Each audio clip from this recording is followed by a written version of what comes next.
Welcome to Culture Night, where each week we drink fancy wine and watch movies that are in some way culturally significant. I'm Andrew. And I'm Sarah, and we want to say thank you to everybody who's listening on Apple Podcasts, Spotify, and wherever you get your podcasts, and to anybody who's watching on YouTube. We are here for episode 4. So let's go into podcast business. It looks like you've got something about the egg from Risky Business. Yes, I just briefly mentioned at the end of last week's podcast that I just knew as soon as I saw the egg when we were watching Risky Business last week, some memory of something from somewhere was like, I've seen this before, I've heard of this part of the storyline. And so I finally had to Google it because I was thinking about it all week and I couldn't remember it. And it is actually from the OC. There's a whole storyline with the egg. And after seeing the movie now, I can see what where... season is it? I want to say it's 2. Okay. I had every intention of going back to rewatch it today, and the day took that away from me. First 2 seasons. Yes. And I don't know if we finished the second season. I don't really remember it, but... Yeah, but after seeing like the final scene of Risky Business and remembering what I remember of this episode of the OC, I see where they were pulling it from, and now I will definitely go back and rewatch it this week now that I've remembered what it's from. But if anybody else was trying to remember what it's from, it's probably from the OC, if you're of my generation. Gotcha. Yeah. Weird.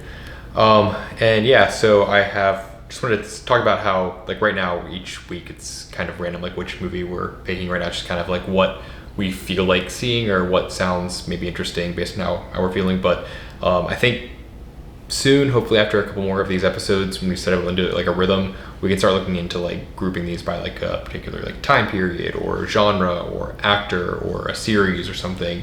So they can kind of give some more continuity week to week. But right now we're kind of jumping around, staying, mostly in like the 70s, 80s, 90s, I guess we had the 60s, a lot older. It's not to say we won't watch some that are in like the 2000s or even, more recent movies eventually. But right now we're still figuring ourselves out, and eventually, we'll get a little better. And I think we want to, just focus right now on keep hitting record every week and keep on a schedule. And we'll work on our outline of some more and maybe improve our audio and cameras in the coming weeks, and maybe work on some lighting too, because I think right now we're just relying on the overhead lights. And I guess we're kind of inspired by the Tuxedo Time podcast, and it seems like they've really got like a nice set going on, and they evolved over time too. So I think eventually we'll get there. Yeah, it's a 1 week at a time thing.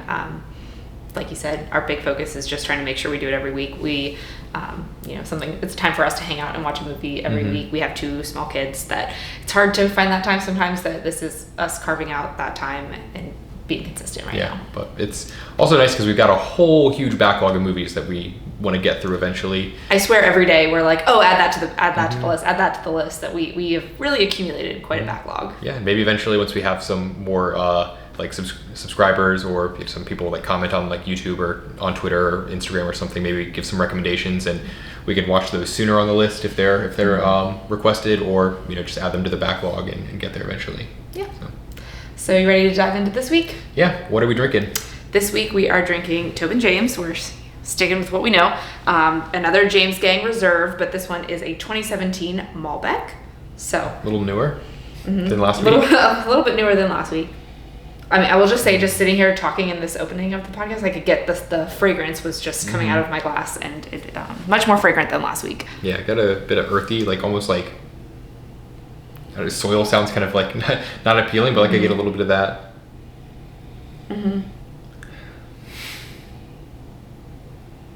It's not like a fruity smell. It's more of like a if it's fruity, it's spices. Like it's like a really real dark fruit. Yeah, if anything.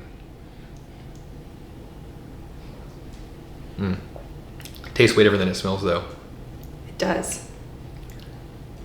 Like, it smells like it should be a lot darker, but like it tastes like berry.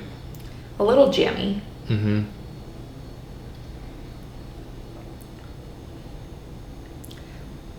little alcohol-y. These are very scientific terms for wine tasting. Yeah, it's pretty good. Trying to like figure out what I'm getting, and it's almost I'm wondering if it needs to air out a little bit. Get some apple, but that just might be the fact that it feels like it's very tart. Yeah, I was gonna say like a little Granny Smith apple. Surprisingly tart, and I feel like the tannic acid, whatever. Yeah, but good. All right. And so for this week's movie, we are watching Blazing Saddles. I'm going to answer all the questions first because a little backstory. We hadn't picked our movie until a couple days ago, and he texted me Blazing Saddles ? And the first thing in my mind was like, is this a code word? Like, is there something that I missed? And then I was like, oh, he's probably talking about Culture Night. So I was like, are you trying to pick a movie for this week? And it's a pretty well-known movie, I feel. I have never heard of it. And so once I was like, oh, is it for Culture Night? And he told me it was. Then my brain instantly, my expectation and assumption of this movie, because I don't know when it's from, I know absolutely nothing about it. I've never heard of it. I have no idea who's in it. I'm completely clueless. My thought is like a 70s like Western movie. And I don't know how right that is, but that is what my expectation of it is that it's probably some kind of like action Western, and I'm probably completely wrong, but that is all I know about it. I don't want to give... I don't know I know nothing about it. How much do you want me to talk about? Like, I've seen it before, not for a long time. So I know the gist of it, and I can probably talk more about it. I'm not going to make any predictions because I've seen it. So I will tell you, it is 1974. Oh, so shoot! It's the 70s. And yeah, you could say it's a Western. Okay. And there was part of me that was tempted to like put noise canceling headphones on and then have you give all your predictions so that I couldn't hear you. But you can. And now I want just to hear your predictions, I guess, and then we can dive into the movie. I mean, if it's a 70s Western, I mean, I can't say I've really seen a Western besides, you're going to hate me for saying this, Mary-Kate and Ashley's How the West Was Won is probably the extent of Western movie that I've seen. And I don't even remember what even happens in that movie. I assume there'll be some horses. Yeah. And some saddles. Sure. I don't even know who's in it, so I don't even know if it's like, I mean, I assume it's a male main character. I really have nothing, and I don't know if I'm gonna feel really dumb when it starts, and I'm gonna recognize people, or like maybe I do know what this movie is, and it's just nothing comes to me, or like what kind of movie do you think it's gonna be? Like besides like Western, is it gonna like action-y, like some kind of like steal something, gotta do like get something back or somebody back. I imagine some lassos. All right. I truly have no clue. Going to this totally blind. Let's saddle up and get ready for this week's movie. Oh my god, I'm probably so wrong. Let's dive in. All right, yeehaw. I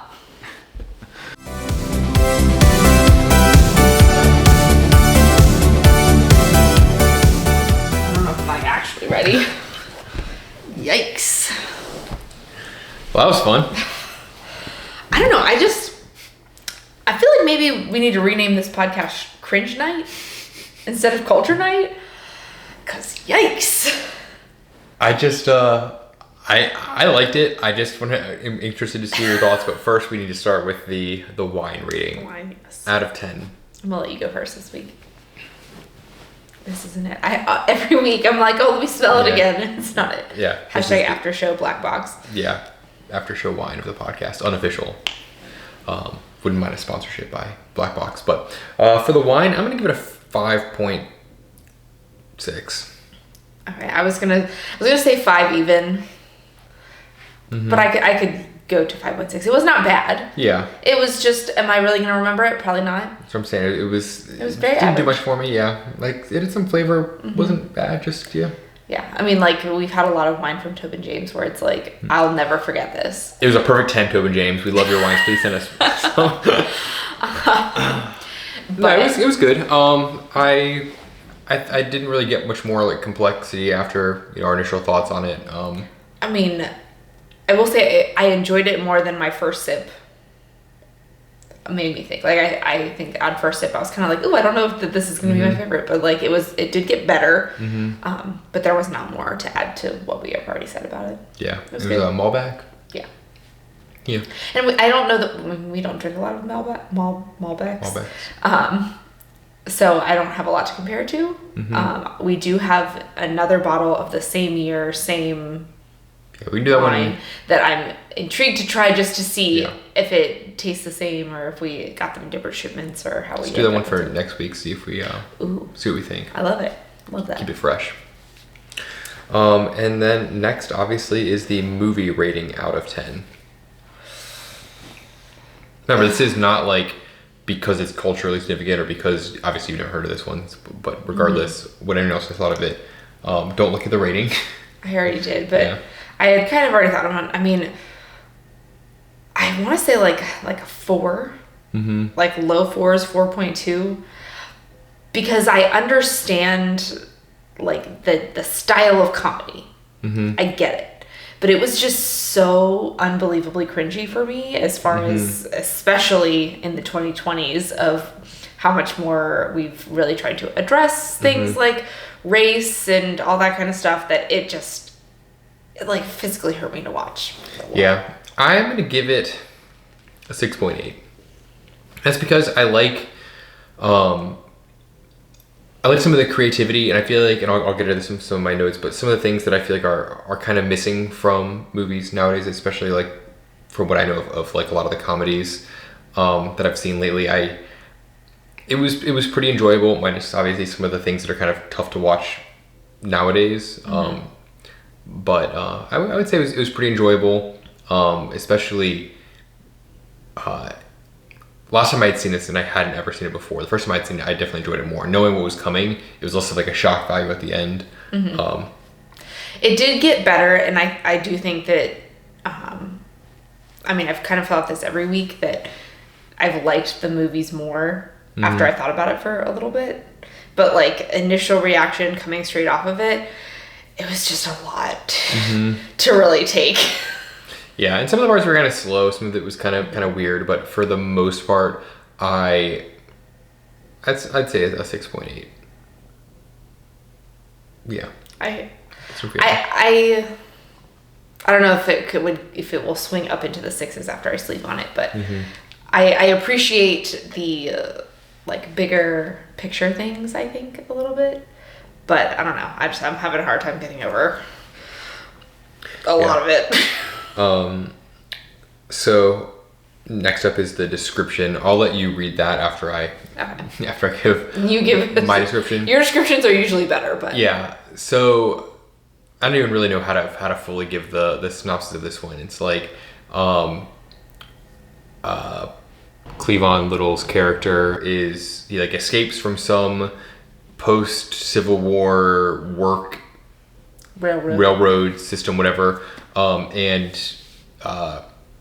is sentenced to death by the sheriff or some worker there, by the governor, and then is involved in some plot to take over some small town out in some western town for railroad purposes. I guess they wanted to possess it for. You can grab their notes. Yeah. You can see that. Possess it so they can build a railroad through it, and so they put him in as the sheriff so they can kind of sabotage the town, deem it unruly. Turns out that he then endears himself to the town and ends up fighting back, and the town is able to stand up to this governor and his henchmen, and is able to trick the group of unruly vigilantes and save their town. All right, I think this is going to cut me off a little bit, but you can just stop with the ... The description on the TV is a town where everyone seems to be named Johnson. I forgot about that part. Stands in the way of the railroad. In order to grab their land, robber baron Headley Lamar sends his henchmen to make life in the town unbearable. After the sheriff is killed, the town demands a new sheriff from the governor, so Headley convinces him to send the town the first black sheriff in the ... That sums it up. Yeah. Thereabouts. Was the movie what you expected? Obviously, I'd seen it before, so I didn't give my expectations. Yes and no. I mean, the setting and the style of movie with the horses and the shoot 'em up kind of old timey Western. Yes, exactly. I was not expecting so much of the race stuff to make its way in there, honestly, at all. But also from the first scene, I was kind of like, okay, this is way different. Or not exactly really what I was thinking it was going to be. And maybe you didn't even really predict there was going to be a comedy, so I didn't. No. That's why I was laughing in your prediction. I was trying not to laugh, but you were just like, there's going to be horses. I'm like, You could say it's a Western. You could say, yeah, there's horses in it. Yeah, it gets kind of wild. I mean, I think if I had known that it was like completely written and made up by Mel Brooks, then I probably would have gotten that. And now looking at the like movie poster, thumbnail, whatever you call it, the picture is fitting of the story and kind of what it all is about. Yeah. But like the general setting and general story was what I thought it was going to be, especially given that like I thought you were texting me some weird like code word or something for like, oh, kids are unruly, come get them or something. That like then I was like, oh, it's a movie. Okay, it's probably some like weird Western type movie, but yeah, I don't know. Definitely a different plot than I thought it was going to be. How well did it age? That's the tough one, because I feel like in a way it aged fairly well. In another way, there were a lot of things that I think were said, like very obviously a lot of racist words and the N-word being thrown around and other bigoted words that nowadays I think you can still get away with saying to an extent in a comedy setting. I don't think as many movies nowadays would risk it being not as receptive as comedy, or as kind of like this one also was more a sign of its times. But yeah, I don't think it would be made today by any means. Yes, this exact script, this exact story, especially post 2020. No. Yeah, after 2020, definitely not. Even before then, it would have felt very cringy, and even just. But I mean, well, so in Django and Unchained, which you have not seen, it got a lot of kind of pushback for excessive use of that kind of phrasing and those kind of name calling and whatnot, but it was still made. This, I think, wouldn't have been given as much leeway, even though it was a comedy, because it seemed like it was excessive in a lot of ways. Yes, it was excessive, but I also understand that it was not only made like almost 50 years ago. Is that math right? Oh my God. Yeah. I mean, that's just like a quick look at the like, I'm not sure if that's 50, but like close to 50 years ago. That like, I understand this was a long time ago and it was not made last year or 5 years ago or 10 years ago. Like it was made a long time ago, but it was also set 100 years before that. So that there is to an extent where it's like a period piece where you're trying to, you're not trying to be outwardly racist. You are trying to describe the times that they were then.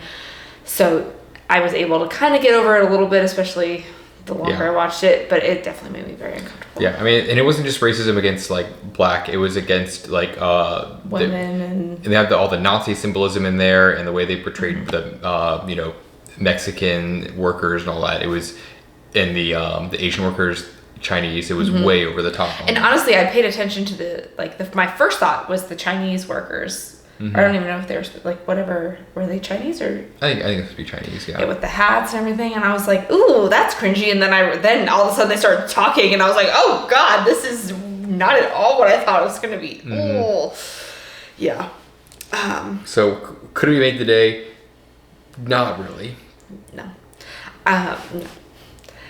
Even given all of the like asterisks of like how old are they today with a grain of salt? Yeah. You would have a really hard time getting a large enough audience to be receptive of this script and this. I mean, the very basic plot, probably. This exact movie and the script. Yeah. Yikes. Did they say the title of the movie in the movie? In the song. I don't think they said it at all, like in words, but they had the Blazing Saddles song, which was kind of catchy. I'll probably have it stuck in my head the rest of the week.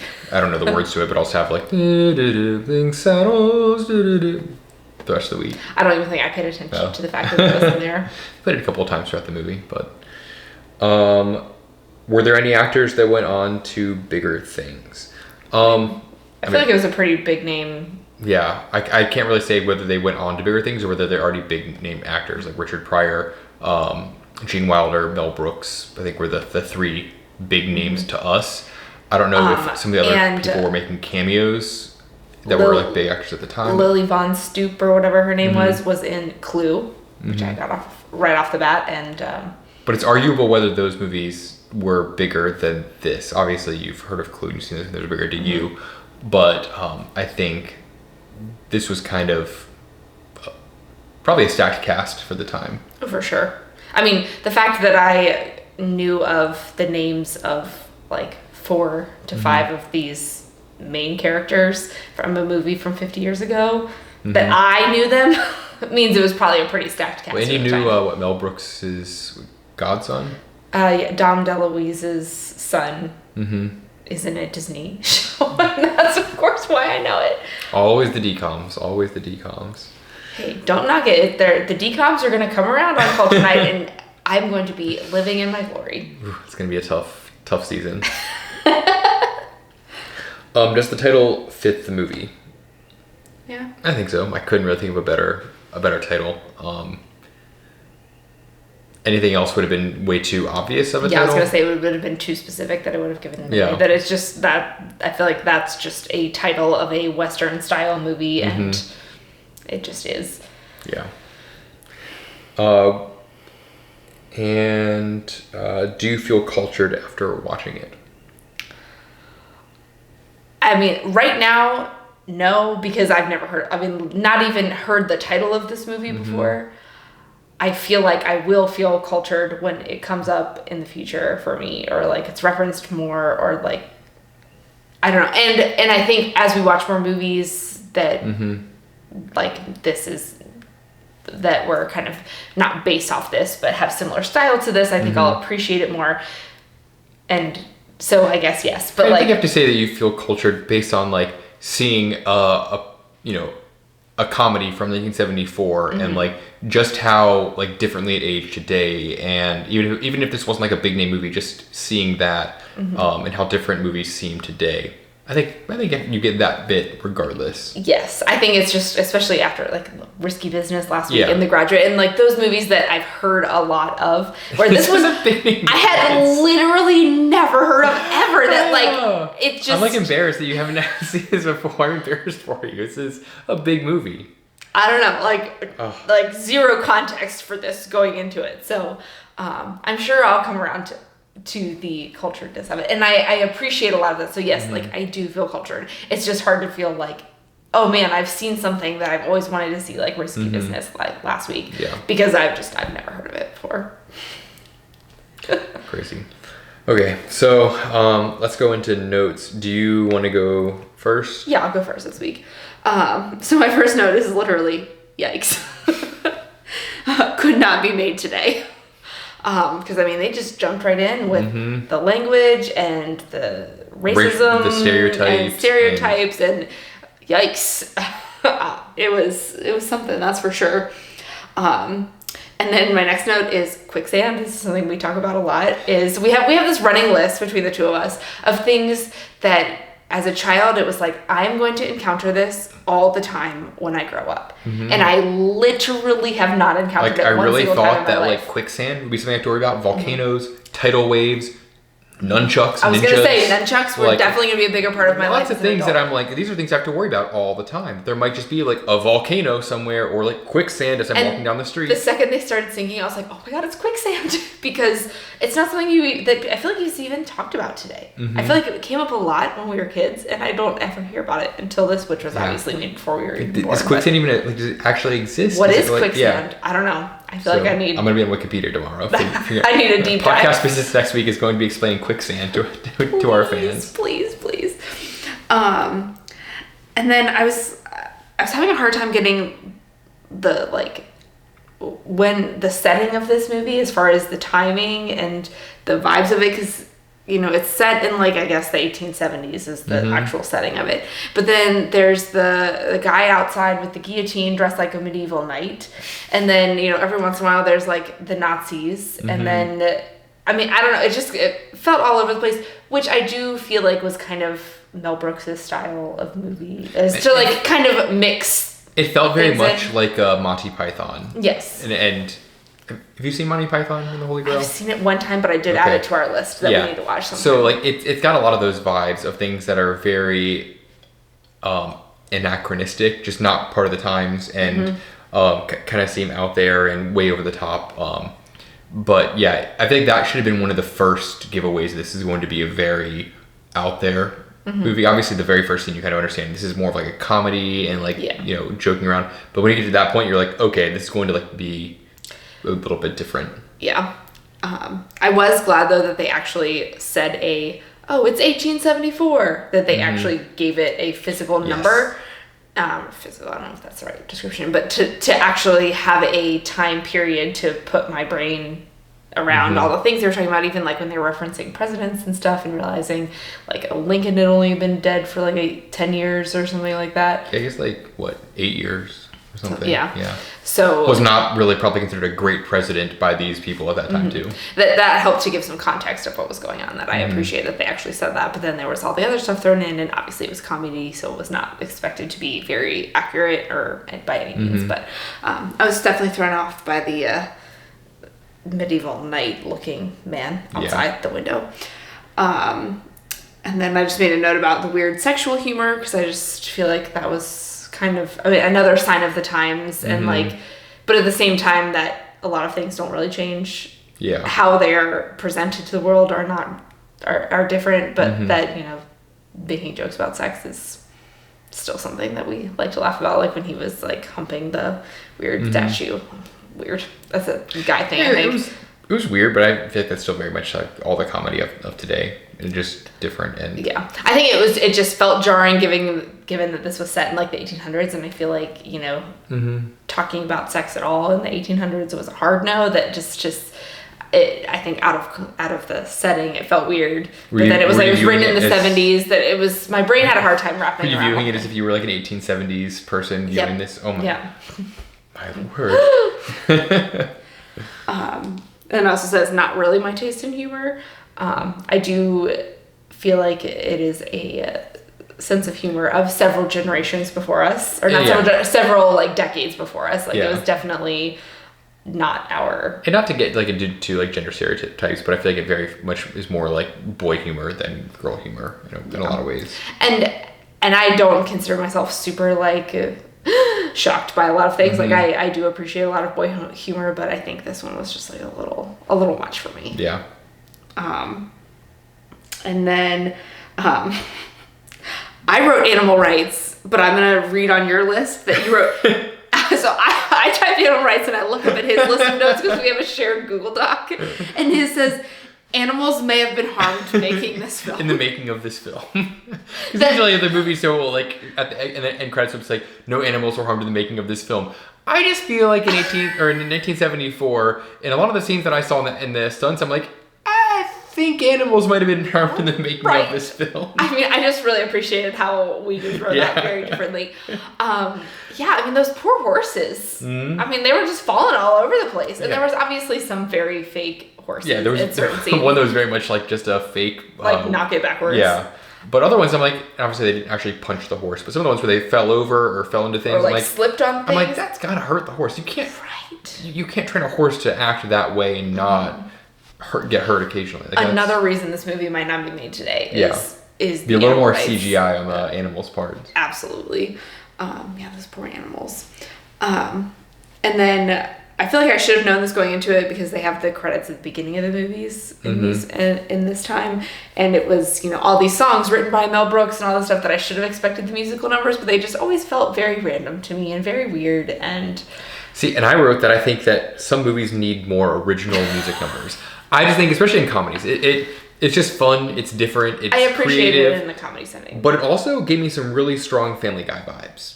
I don't know if you've watched enough Family Guy to get that, but I've not ever seen But I feel like this kind of comedy really influenced a lot of those shows and some of the more modern comedy shows. In that Family Guy will go off on a tangent for like 15 minutes sometimes about things like that. Where, for instance, the lady, whatever her name was, Von Stupp or something, she went on like singing this song about like she's tired and all these like sexual jokes and everything for like several minutes, and it kind of seemed over the top, but I feel like it didn't seem that weird because I've seen so many, not references, but things that seem to be inspired by this kind of comedy and that kind of over the topness, that I feel like it's kind of fun. And so many movies nowadays are so serious, or I don't know, I feel like things are very much either a musical or not a musical. And this very much seemed kind of to straddle the line where there were some parts of like musical and singing and dancing, and didn't feel like this was a musical. I wouldn't describe this as a musical. Definitely not. But like on one end you've got, High School Musical, on the other end you've got very, very like, strict comedy, or you've got something like Hamilton, which is more of like a theater comedy, like singing, and this just, I feel like it had a fun balance, a little change up there. Yes, and I appreciate that. It was just, I don't know. It was just weird. Yeah. And then I didn't write this in my notes, but just especially after we got to the end of the movie with the weird, or there was a lot of breaking of the fourth wall, and then, completely coming out of the setting of the story. That was breaking the fourth wall more than most things ever break the fourth wall. But the more I watched it, I was like, although I'm not cultured in a lot of things, I've seen Spaceballs like 1,000 times. My cousins were really into it. Like that was a big, big part of my early childhood, and I still love it today. And I can probably quote the whole thing.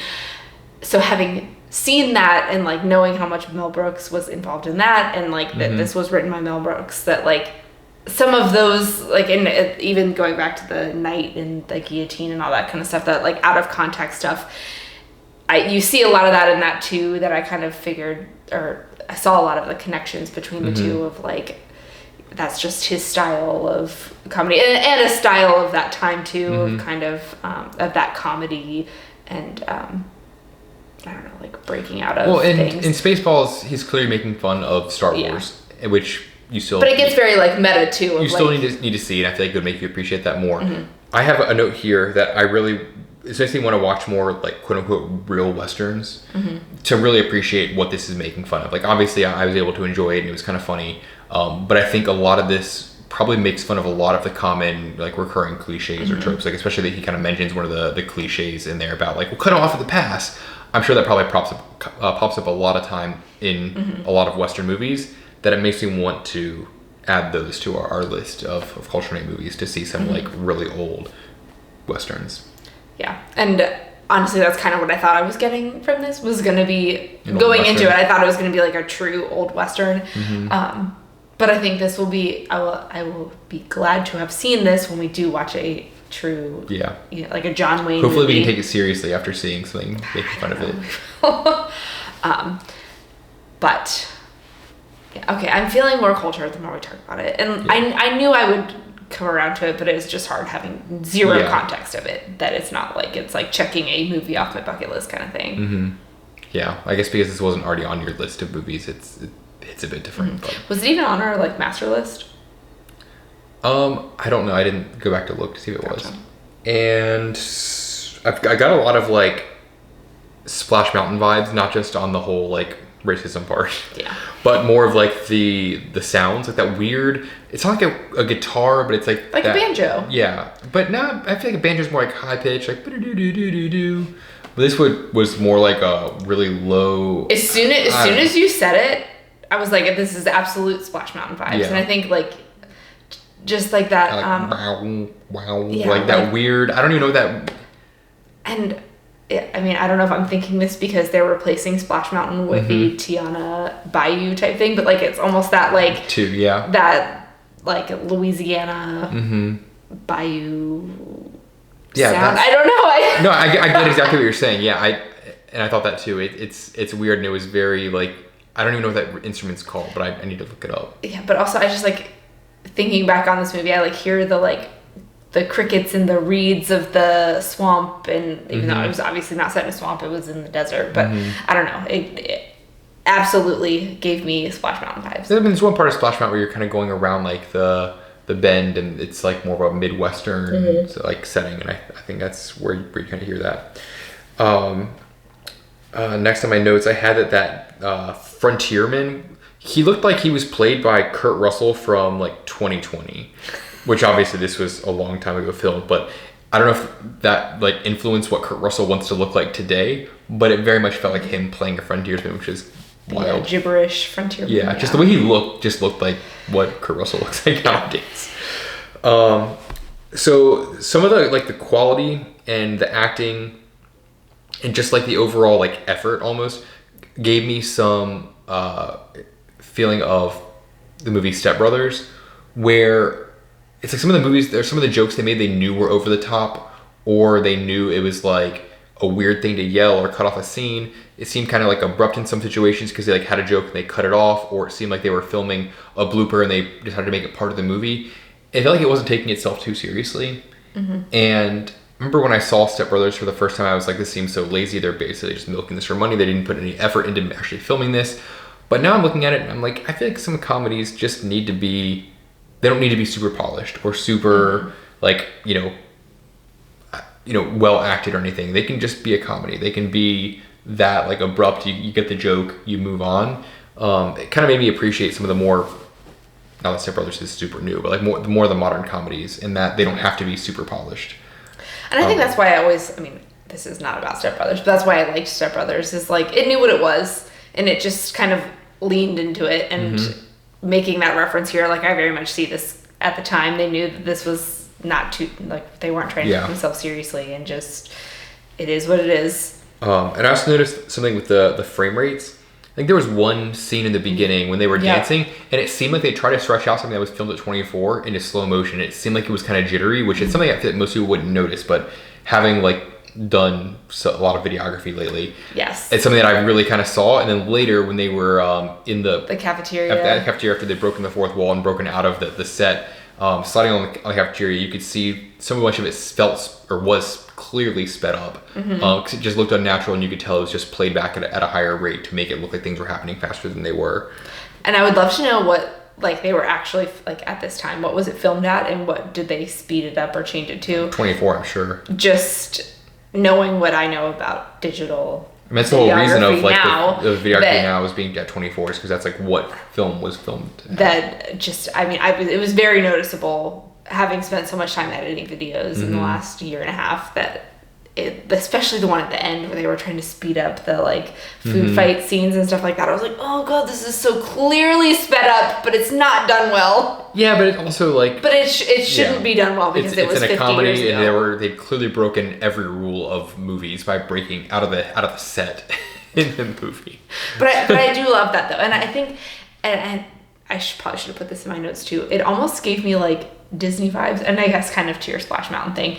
Obviously, it was not made by Disney and would not ever be made by Disney. But I think just from when I think of Disney, I think of the like behind the scenes stuff, and even like Disney World, how the like Main Street is scaled down, like the it's built to like 2/3 scale or something, so it feels like it's big, but it's not really as big as like everything would be, and it just feels kind of like a set that you're on, that even just watching before they like built the set of the Rocky Ridge or whatever their town was called. It just felt like I was in like a Disney World type place, and just, I don't know, gave me weird Disney. Yeah, like how once they had built this fake town, they're clearly fighting in the fake town. Then they zoom out and they show you, and it's clearly not a fake town, and then it's actually at Warner Brothers Studios, which was just very, very funny. But backing up, I liked the mistakes, or not the mistakes, but some of the scenes. It seemed like they were. Some of the characters were breaking, or you could tell it was something where they filmed and they were like, just ad-lib until the other character laughs, or just, we're going to film you and we're going to pick out whichever part of this thing we like the best. Just keep going until something happens. And it was very clear that was happening. You could tell some of the smiles on their faces, and I liked how it didn't take itself too terribly seriously. Something I noticed in the beginning was I felt like there was a lack of makeup, and they didn't try to hire or just have attractive actors or extras, and they didn't care too much about the lighting in some of the scenes, as much as I feel like movies nowadays are so obsessed about them. Seemed like everything was fairly evenly lit, and a lot of the like characters, obviously they're trying to be in a frontiers town, so they don't want everyone to look super attractive, or they want them to have like ugly teeth and whatnot. But I felt like nowadays, a movie being made like this, they would have felt like, oh, we're gonna pick out only the most attractive extras and actors and have them be these random people. And that was kind of refreshing to see like everyday looking people in a lot of these roles. Yeah, and I think that's just what I've taken so far from the 4 weeks of this that we've been doing, and like watching these older movies. It feels like we've gotten to this really extreme of like, we have to have the most beautiful and the perfect lighting and the perfect setting and the perfect everything. And although we're like trying to break that, and I think social media is like trying to break that to a certain extent, but just to like see some of this older stuff where it was people like view if they're like everything I watch, if everyone is absolutely perfect, then I have to be perfect, and if I'm not perfect, then I must be like failing if I can't even be like an extra in a background scene of a restaurant. Like I do feel like we're starting to break out of that. I now. hope so. Or I hope we are. It was like I feel like early 2000s was really like peak of trying to be like absolutely pristine and perfect, beautiful, everything is just this wonderfulness that I do kind of feel like we're trying to we have more diverse casts and we're more like true we're not like hiring the most beautiful and the most perfect everything that I feel like we're starting to break out of that, or at least I hope we are, 'cause yeah, I hope so too. I just feel like so many of those things it seems forced. They're like, oh, we're so unrealistic. We're gonna have like this like overweight person and they're still like absolutely beautiful, and it's like, well, if they're supposed to be the person that's picked on at school, shouldn't they be like look like the person that is not like, I don't know.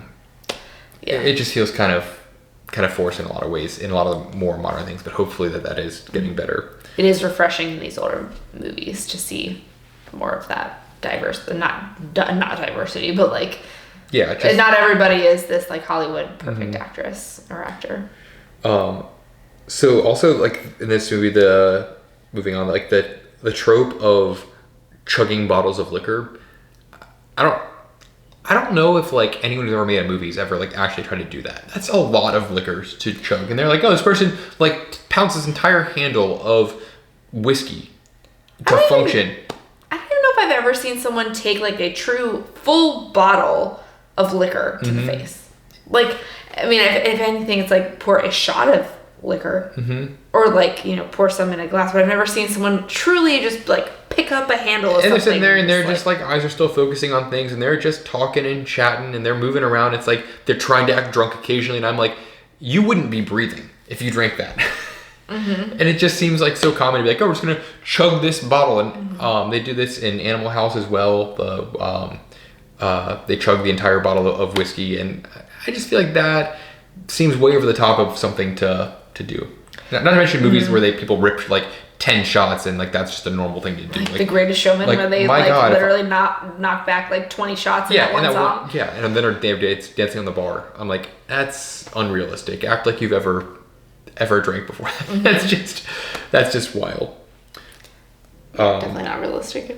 I thought it was interesting how the big guy, his name Mongo, how he was supposed to be like the big huge guy, but then I compare him to like what you see nowadays as like a big huge guy, and he seemed like he would have been considered skinny in a lot of movies. I mean, he seemed very much like an athlete almost, like what an athlete looks like in my mind, of like the probably like a lineman in football or. But he's supposed to be this big overweight guy like chugging down all these beans, and I'm like, it just kind of shows how much nowadays like morbid obesity has become accepted as like slightly overweight.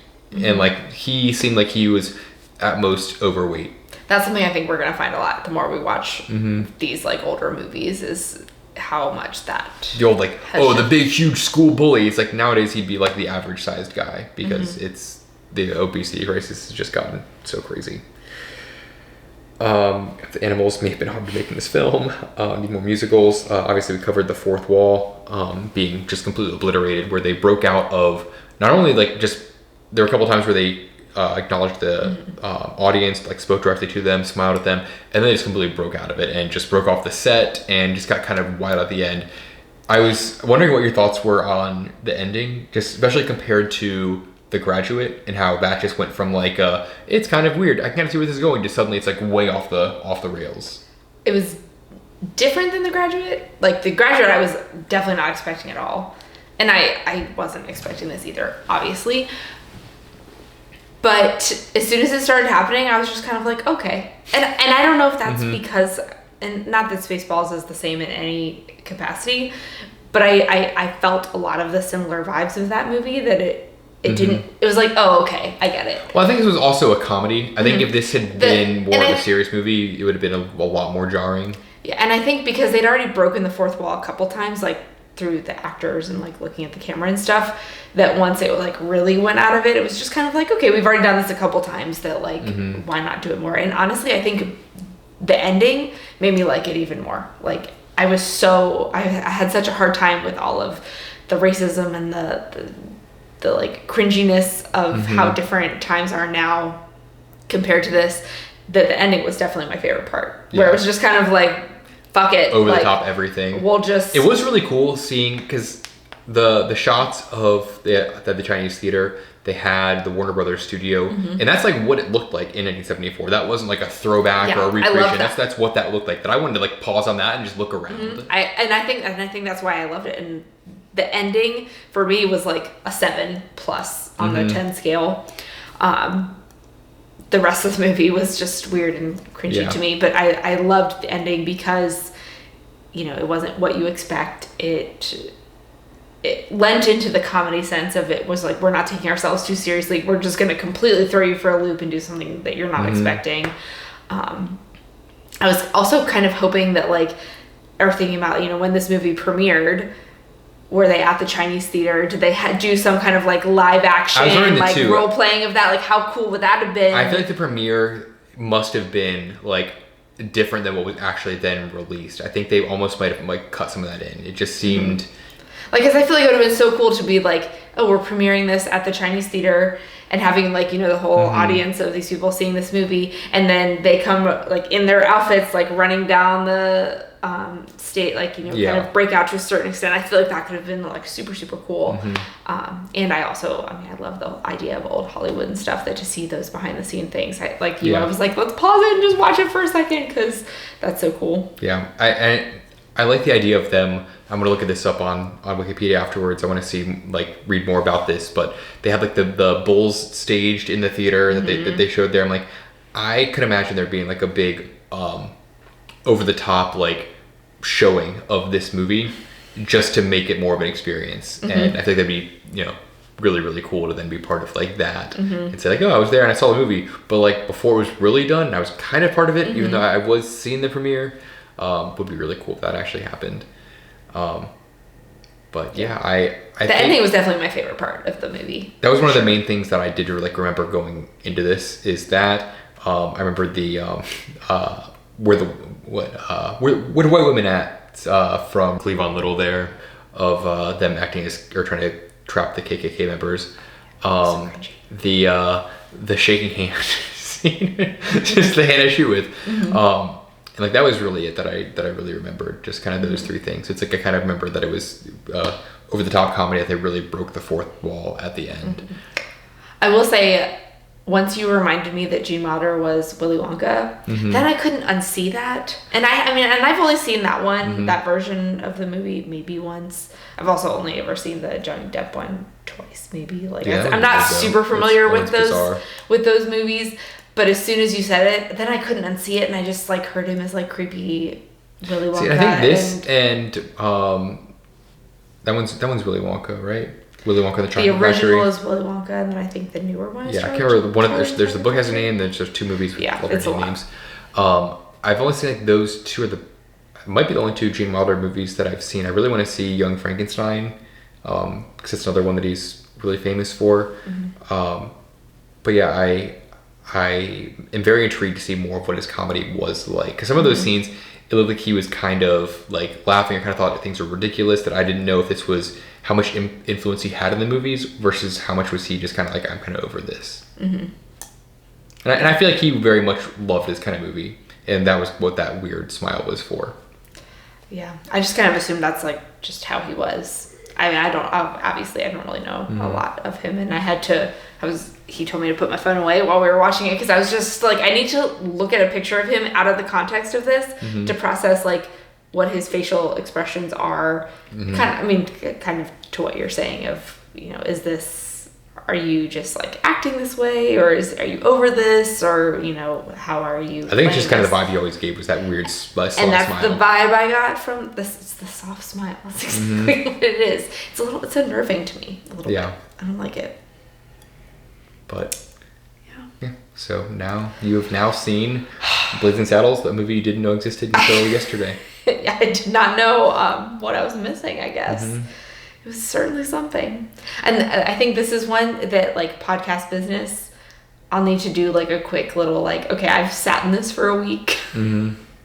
this is how I feel now. Because yeah, next week I want to hear all of what you've learned and what you have now processed after a week of this. Because I feel like it was a lot to take in, knowing literally nothing about the movie other than the title.